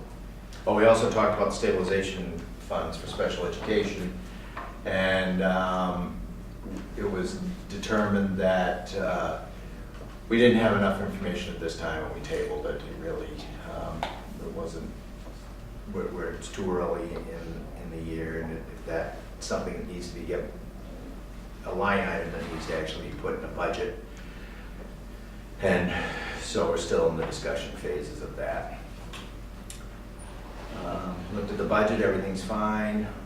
As far as no cost overruns. The superintendent just came up with the healthcare increases, which was a little bit higher than what we saw. I think it was 7.35, but you're saying it's 7.65 now, with the new hires? So those are the latest. Yeah, it's 8% with the new hires. So that's the latest numbers of, and we still don't know what happens when open enrollment happens. So, and we budgeted, to build our budget, we budgeted at 7.3%, 7.2%. Yeah. So we're right at where we budgeted, so there's no savings in our budget on health insurance right now, even though, because nobody is on the 0% increase plans. We looked over the budget presentation again. It was pretty much the same thing that we saw before, and then we also have a obligation of course reimbursement for FY18 that we'll be voting on. And that was about it. Okay. Any questions? All right, we'll move on to action items. We have a number of grants. I'll take these in order. The first one is Department of Elementary and Secondary Education, Special Education Grant 240, an increase of $5,978, bringing the total to $894,649. So this is, we had already approved the bulk of this, but this, when it actually came in, it's a little bit higher, so need a motion? Move to accept. Second. Okay, is there any discussion? All in favor, say aye. Aye. Second one is the DESE Early Childhood 262 grant, and it has an increase of $73. bringing the total to $25,026. All our problems are solved. Yeah. I move that we accept the grant. Second. Okay, is there any discussion besides what we're gonna do with all that money? All in favor, say aye. Aye. The third one is the ECLC grant, Phase 2, in the amount of $25,000. I'm not sure everybody's completely aware of what the ECLC is. Yeah. Maybe Greg could just... I think you'll remember in a moment, as soon as I mentioned the multi-district, six-district planning phase. This is the implementation of those plans. Essex County Learning Community. Move to accept. Second. Any discussion? All in favor, say aye. Aye. Opposed? We have a DESI FY19 Title I grant with an increase of $814, bringing the total to $580,667. Move to accept. Second. Any discussion? All in favor, say aye. Aye. We have a DESI Title IIA grant with an increase of $922, bringing the total to $121,731. Move to accept. Second. Okay, any discussion? All in favor, say aye. Aye. Opposed? We have Gloucester Education Foundation in the amount of $2,500 to the Veterans Memorial School theater production, which I'll mention is going on right now, or it's probably over. It's over right now. Yeah. It's over. Tomorrow, last night. Tomorrow. What time is that? It's tomorrow 6. too. And, Move so, to accept. yeah. Second. Any discussion? Has this money already been spent? Probably. Maybe not. I mean, they may pay the director and stuff. Get paid at the end of the school committee meeting on Wednesday. Yeah, they're waiting on something. All in favor, say aye. Aye. Opposed? It's unanimous. How come those don't go under the consent agenda? I know, I was Why are we doing this? We, because there was an issue that people wanted to know about the grants. So we moved them out of the consent agenda and onto the action item. That's not It's bad. probably you complaining. Never. I don't understand why if it's on the consent agenda, we still can't take them out to ask questions. Well- You can still ask questions there. If you want, we can put them back on the consent agenda. Do you agree with that? I don't have an issue. You're the one that took them out. I just asked for information, which I can do on the consent agenda. Exactly. Yeah. Consent or not, we'll make sure that a brief description of the package. There you go. Excellent. The next is an out-of-state field trip. I think we heard a little bit about this. Elizabeth is one of the finalists, and it's the GHS DECA International Career Development Conference in Orlando, Florida, from Friday, April 26th to Tuesday, May 1st, 2019. And this, we have to approve all out-of-state field trips. Move to approve. Second. Okay, is there any discussion? Same question I had last year where the children were flying unaccompanied and meeting someone in the airport. Is there an adult chaperone with them on this trip this time on the plane? Or are they flying down to Florida and meeting up with the staff member when they get there? I thought there was a chaperone's name in It there. says, and It was last year too. But they didn't have one. No, they were meeting them there. yeah, well, we have At the airport. the request here. Does it say it? So they can't fly in the company Says- without flying permission. Not applicable for chaperones. Does it say it? Top under. And now they're flying in a Boeing. Okay. Again, last year we put this, one of the parents ended up I think, just going with them to, Right.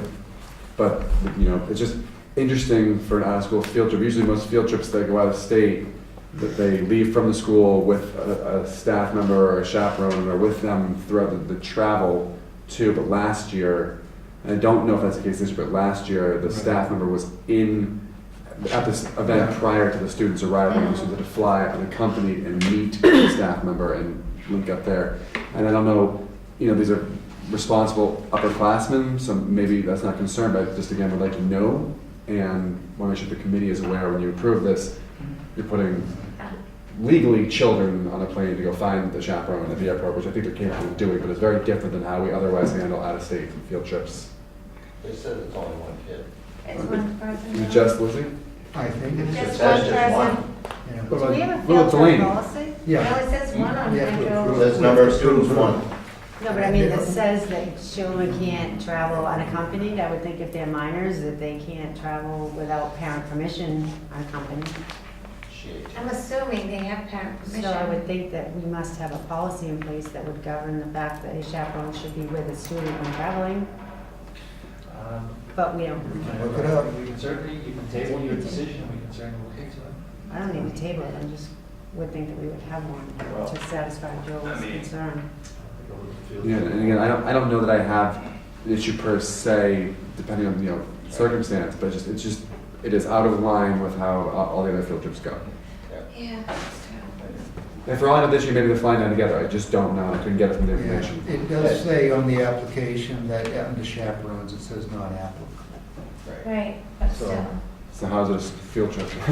Well, Is it just an excused absence? So it's exactly what you're saying, we don't know. Right. What makes it a field trip? There's an excused absence at this point. When is the Principal field can trip? pay, right? It's it's April 26th. Do we pay for it? Do we buy the plane ticket? No, they do fundraising and, and pay for it themselves. Like I say, So how's this a field trip, I guess? It's one student with no chaperone. well, she's going to represent the school Yeah. at a convention. Because they need a substitute.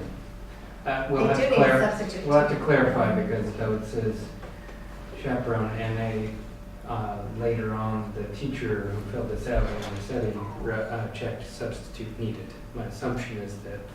from She was this there last form, year. Yeah. is She's that going. Ann Grissetti would be going, and I think what we need to clarify is that person flying with this team. Right. And honestly, I'd vote against it if she wasn't, but I just want it out there on the table that we all knew the full details of how this trip works. And the NA shouldn't be allowed on these type of requests, because there should always be a chaperone when you're traveling. James signed it. Are you Rich? And are you Greg? I think the Just James. assumption, this was signed by James and James. James and James. James. James. On your side. These go right to the school committee, they don't come to me. So, we'll find out about that. Well, they're supposed to go to one of you. Yeah, that's kind of curious. Yeah. So, Approvals in all caps. we're meeting, we can put this, if we could get this information, we could put this on the agenda for the special meeting that we're having next week, so to expedite it. So Be a good idea. it shouldn't be hard, it's probably just a phone call. Okay, so we'll table this? Yep. Because we don't in practice. I know. Okay, moving on. We have more action? Preschool tuition. Oh, yes, okay, so at BNF, we had a request from the preschool to raise the tuition, and I will, it was presented, they collect, they set the rate at, for the year, and it's currently $2,400 for half day. Oh, $2,200 for a half day, and $44 for the full day students. And currently, the lunch bunch, which is an hour in between the half day and the full day, or the two half days, is $5 A day. a day. The increase is $200 per session. So that was the request. They made the case. They are functioning sort of. This money goes more or less to buying, as I recall, equipment and supplies and I can give the particulars. Yeah, okay. I took some notes. Oh, good. Test assessment tool cost increases, referring to psychological assessment tools, speech and language therapy, hearing and testing, screening tool updates, curriculum materials, contracted psychological services, approximately $20,000 comes out of the revolving account. A hearing impaired purchase of a sound field, which is about $1,300, it's an amplification system. There are salaries that come out of the account and also the need for replacing furniture and equipment. And they also paid to strip the gym floor and the brick floor. And it's 5 And we have some comparative numbers, if anybody, Joel, you might ask a question before that. Yeah, so I just want to make sure I understand the what do you call it, the model learners. There's, they're the ones that are paying this. Those that like, it's the students that need services that we're required to provide. Are they still paying this fee to come here, or they're supplied this? No. So it's just the role model students who are the ones. So even though, right, so it's money to help assist, provide some services, but it's just the role model students who are electing to come here. So who are theoretically, pool of people who could send them to this preschool or other private preschools throughout the city, whatever cost those might be. Yeah. That's what this impacts, not the students and their families who need services and are required to provide services. And also there's accommodations made for students that would qualify for free and reduced lunch. So it's But anyway, I'll give you some comparative. Beverly's half day and 4-day like here is $26.50. Rockport, which is 5 hours a day, is $49.50. Manchester, 4 hours per day, 3 days, only 3, not 4, is $47.50. So those are what's up about. So we're Tony, are these figures for programs that are similar as ours that require to have the Yes, model yes, they're model, so integrated it's the same preschools. program? yes. Yeah, they're integrated preschool. Yep. Yeah, we got some figures also from like the YMCA, which is not the same program. Yeah. And also, I mean, we'll probably take these individually, but the lunch bunch, they're getting a little over requested. No, a little under. They requested $8. No, I How many mean, the kids were kids over? seats, oversubscribed. So they can't make another section, so they're kind of using, their part of their philosophy was supply and demand. But it's still extremely, it still doesn't pay for the cost of coming here, paying for the cost of the program, and it's a huge benefit for the parents to get that extra hour. Yeah, and just anecdotally, someone with preschool age children, I can tell you that at a private daycare facility, it was longer hours. It's not quite apples to apples here, but still, I was up to $1,000 per month per kid, and so. And so when we were able to transition one into preschool, it was like, oh my goodness, There's the new car payment. So it was nice to, so these figures, I don't see these as being unreasonable to request the bump. So do we have a motion? You want to take them all at once? Yeah. Sure. All right, so I make a motion. A motion came out of the Building and Finance Subcommittee to recommend to the full committee that we raise the tuition at the preschool from $2,200 to $2,400 for half day, from $4,400 to $4,800 for full day, and the lunch bunch fee from $5 to $6.50, and I so move. Second. Any further discussion? Should be clear about $6.50 per day, not for the year. Should we clarify? Do we have any students? Yeah, we probably Is should. this next year? What, is this effective? This is effective next year. Next year, this is Good for question. next year. Do you have any students that don't pay? Yes. And there are model students if there's a graduated scale, so if there are financial concerns, they don't pay the top fee, there's a graduated scale. And we generally do some work with Pathways. Do they pay or we don't? We just work as a partnership? Do we still work with Pathways? Some of the kids come to us in they might spend the morning at Pathways and then come in the afternoons. So those are, It would depend on whether or not those are students Okay. that are students with an IEP. Okay. Any further discussion? All in favor, say aye. Aye. Opposed?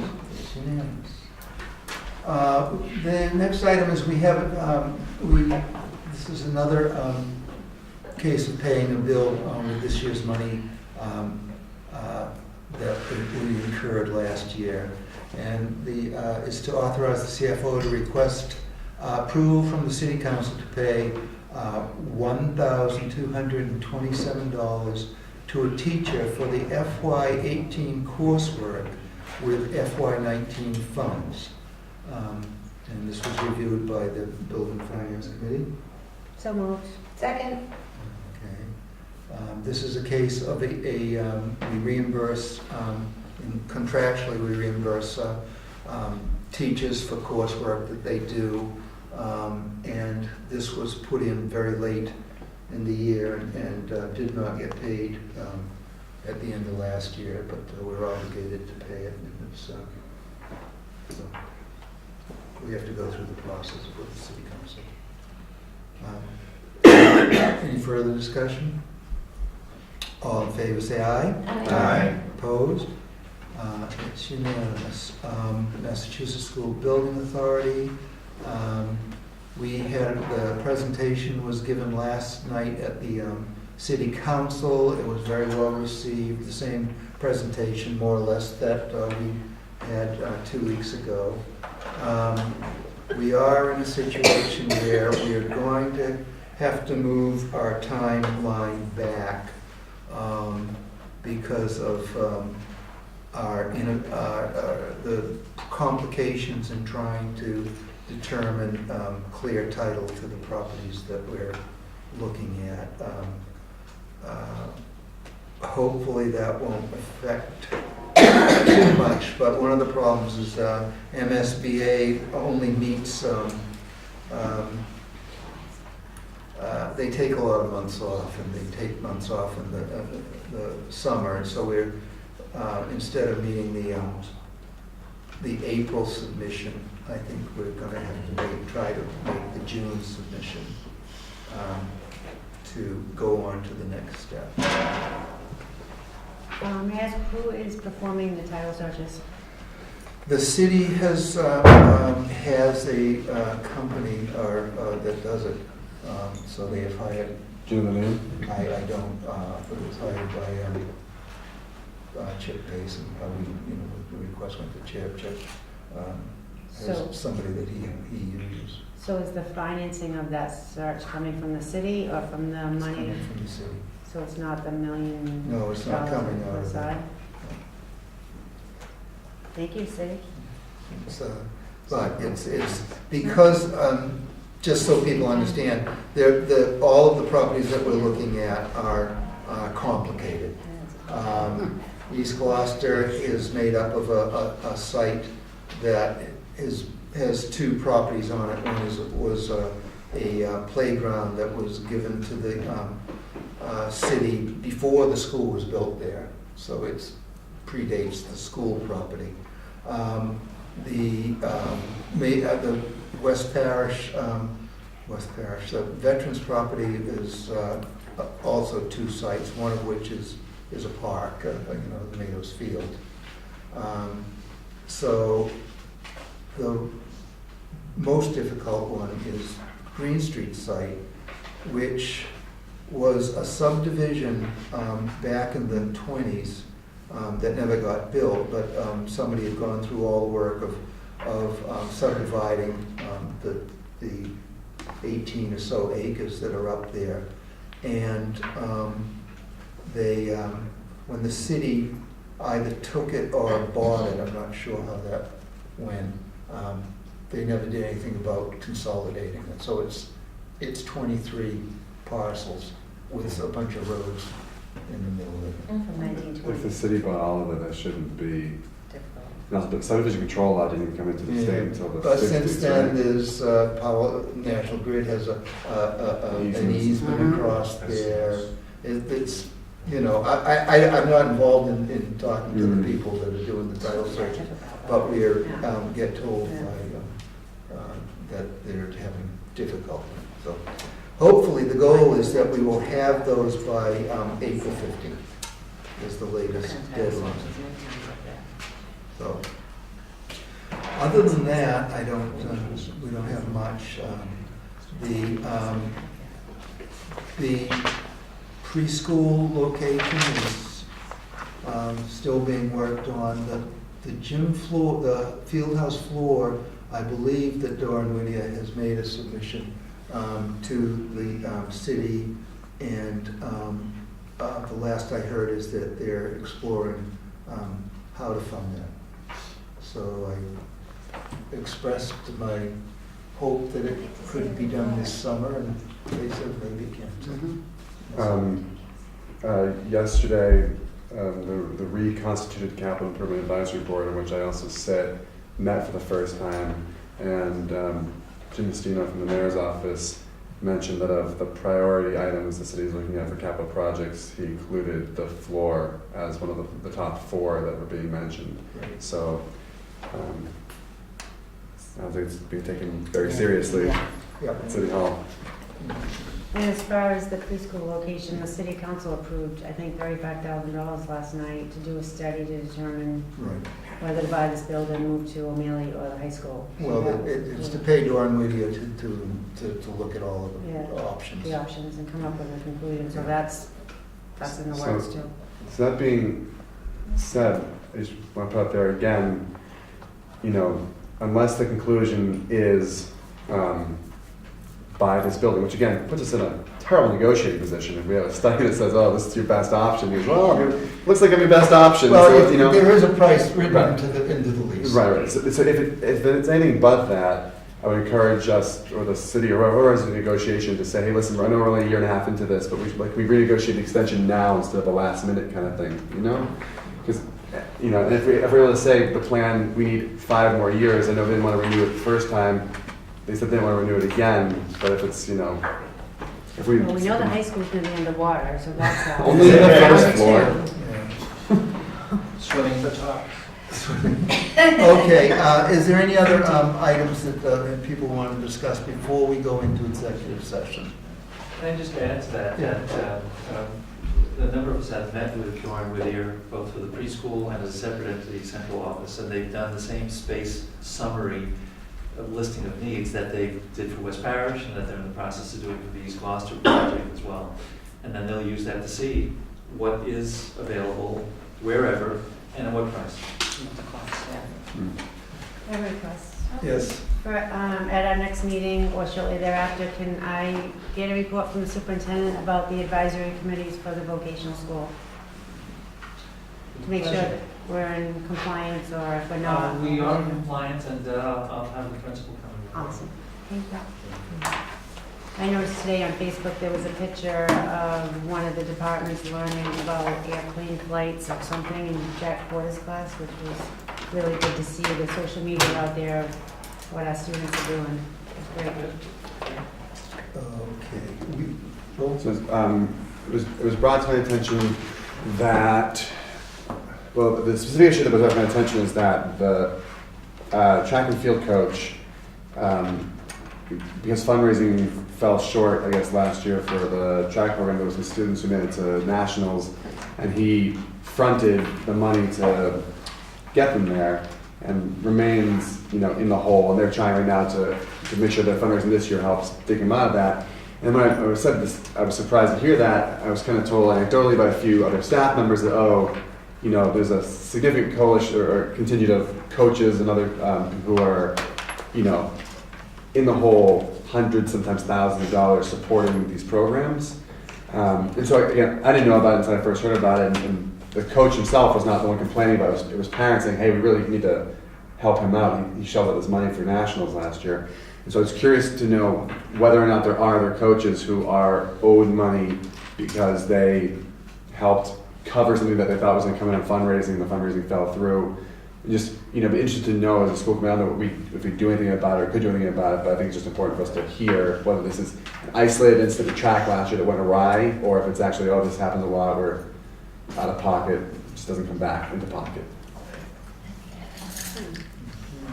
Well, they don't have their, concession stand, and at least this year. Right, no home. No needs home this in the year. winter. No home in the spring this year. Right. Yeah, it's hard to. Right, but I was surprised that the coach was out money and was, curious. With lunch periods. Well, you were the students, they were out money. was out money. Yeah. Okay, is there anything else before we go into the executive session? Is the audience allowed to say anything? Technically, this is a public meeting, but not a public hearing. But you want to say something? Well, I just have a comment on when the kids were here and the school Yeah. store, well, a couple of comments, but, and I happen to agree with the mayor and Mr. Fabaza. And as a parent who just spent 2.5 hours at Costco Sunday, picking out food for the store, going over every nutritional label and a binder, probably 50 to 100 pages, trying to figure out what we can buy and what we can't buy. These kids are very cognizant of what they're selling in the store, and I totally agree with Joel about the value that is placed on business and profit and loss. And I assume that the cafeteria isn't a cost center and it's not a profit center, and that we're not competing with them monetarily.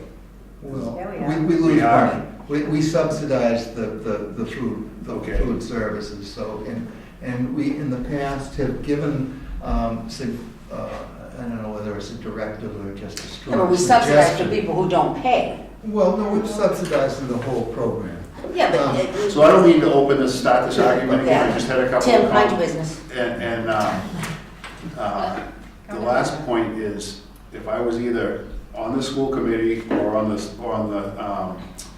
student committee, I would be asking the wellness people to show me data that says that the school lunches is either increased or decreased when that store is open, to see if there's any actual. Yeah, we've actually compiled that over a 3-month period. I don't recall I think there was a slight dip, I remember, in what the cafeterias were bringing in. So, to me, it would have to be significant to make a change.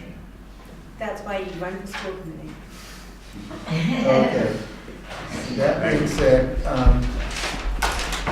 we are going to go into executive, we need a vote to go into executive session for the So moved. purpose of discussing ongoing negotiations with several units. Second. Second, and roll call. Kathy Clancy? Yes. Mr. Favazza? Yes. Mr. Gross? Not here. Chairman Pope? Yes. Ms. Sweet? Yes. Ms. Prince? Oh, me? You Yes, just- sorry. I'm used to Texera, so. And Mayor Tate? Yes, and I'm gonna win the Powerball, and I'm gonna buy everyone lunch.